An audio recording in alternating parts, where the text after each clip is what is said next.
This is a question we get all the time. What is the equivalent chart for replacing metal halides with LED bulbs? Unfortunately, it's not that easy. To get a better sense of what you'll need, make sure to keep watching as we outline the difference between metal halide bulbs and LED bulbs, as well as their wattage differences. Metal halide bulbs. Most large fixtures use metal halide bulbs, commonly a 250 watt, 400 watt, or 1000 watt. The reality is that they come in a large variety of options. Metal halides actually start out at very high efficiencies.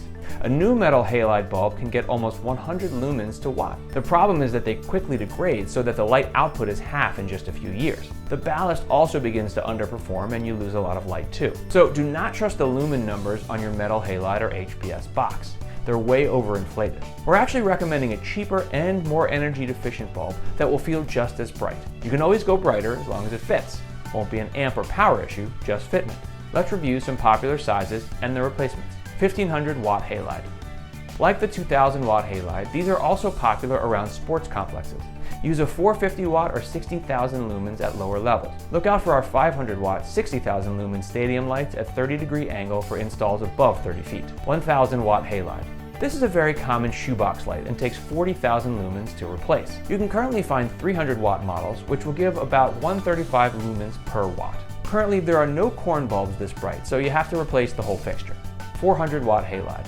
Probably the most common metal halide bulb, as they're the high bay light of choice. They require about 16,000 lumens to work. These are typically 100 to 150 watt fixtures or 120 to 150 watt corn bulbs at the lower end. To go brighter, use 150 watt corn bulbs or fixtures, which shouldn't cost much more.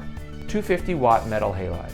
Common in wall packs and some shoeboxes, the 250 watt HID will require a 75 to 100 watt LED to replace them, about 8,000 to 12,000 lumens. 125 watt to 175 watt metal halide. Another very common size, use a 40 to 60 watt LED to replace these. They require about 4,800 to 8,000 lumens to replace them. 70 to 100 watt metal halide. For these small sizes, we recommend our 18 to 36 watt LEDs to replace them. About 2,200 lumens to 4,200 lumens. Measure twice, order once. All of the LED bulbs will be larger than the old metal arc, high pressure sodium, and metal halide bulbs. Measure the space available inside the fixture to ensure these fit. Don't look at the old bulb, that won't help. The HID bulbs got very hot, so there's usually plenty of room, but better to be safe. Each of our bulbs and fixtures has a size diagram as the second or third image. Measure the fixture and then check those. Remember to not shoehorn it in. Leave a few inches around the bulb for proper cooling. Directions, classes, and angle.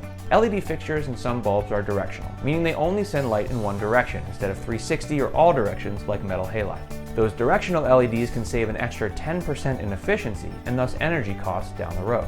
Fixtures with lower beam angle, like 30 on stadium or 120 degrees on LED UFO high bay lights, can replace even higher wattages. Narrowing the beam angle at higher install heights sends more light to the ground. Today, LEDs can be focused on a variety of beams and are ranked in classes between 1 and 5, with 1 being the most narrow and 5 being the widest. It's not a matter of better, it's a matter of which is correct for your situation, based on height, space, usage, lighting needs, and more. As always, LEDlightexpert.com is here to help. Send us an email or call us and we can get you out the right bulbs to replace metal halide with LED.